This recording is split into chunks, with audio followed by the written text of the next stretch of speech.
পৌষ মাসের প্রথম দিন থেকে তারাপীঠ মন্দিরে নতুন নিয়ম চালু হয়েছে।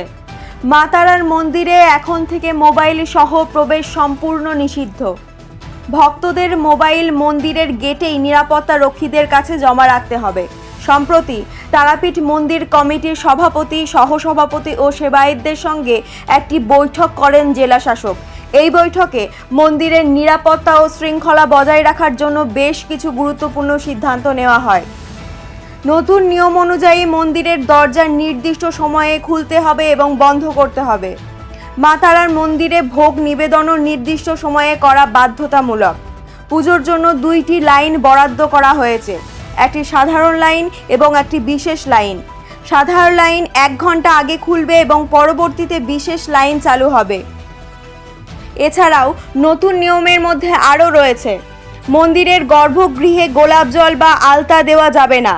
ভক্তরা মায়ের চরণ স্পর্শ করতে বা মূর্তিকে জড়িয়ে ধরতে পারবেন না। এই সিদ্ধান্তগুলি মন্দিরের ভিড় নিয়ন্ত্রণ, ভক্তদের সুবিধা ও নিরাপত্তা নিশ্চিত করার জন্য নেওয়া হয়েছে। মঙ্গলবার থেকেই এই নিয়ম কার্যকর হয়েছে এবং মন্দির চত্বরে কড়া নজরদারি চালানো হচ্ছে। Bureau report, Tarapith TV. হচ্ছে আমাদের এই নিয়মগুলো মন্দির রেজুলেশনে ছিল, আজ থেকে সেগুলো যাতে ভালোভাবে কার্যকরী হয় সেই সিদ্ধান্ত নেওয়া হয়েছিল। জেলা প্রশাসন, মন্দির কমিটি, টিআরডিএ আমরা ভক্তদের সুবিধার কথা চিন্তা করে আমরা মিটিংয়ে বসেছিলাম এবং সেখানে সিদ্ধান্ত হয়েছিল যে মন্দিরের যে নিয়মাবলীগুলো আছে সেগুলো যেন ভালোভাবে কার্যকারী হয়। যেমন সঠিক সময়ে ভোর 5:30টার সময় গেট খোলা, মায়ের সঠিক সময় ভোগ দেওয়া, সন্ধ্যা আরতি করা, মায়ের শয়ন, মায়ের স্নান, এগুলো যেন নিয়ম মেনে করা হয়।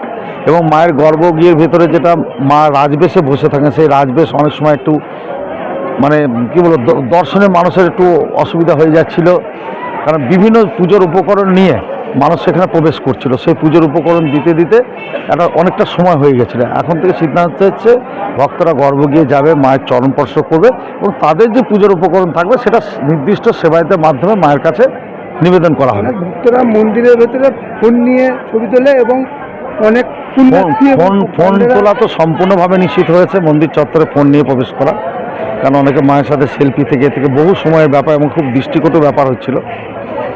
যেমন গর্ভগৃহের ভিতরে নারকেল ভেঙে দেওয়া বা গোলাপ জল ঢেলে দেওয়া, আলতা ঢেলে দেওয়া, এতে কি হচ্ছে মন্দিরের পুরো পরিবেশটা এবং মায়ের রাজবেশটা পুরো নষ্ট হয়ে যাচ্ছিল।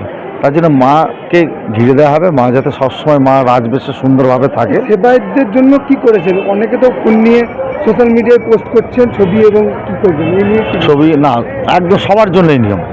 অফিসিয়ালি আমাদের মন্দির কমিটি থেকে ছবি দেওয়া হবে ভোগের সময়, সন্ধ্যা আরতির সময়, সেটা একবারই যাবে।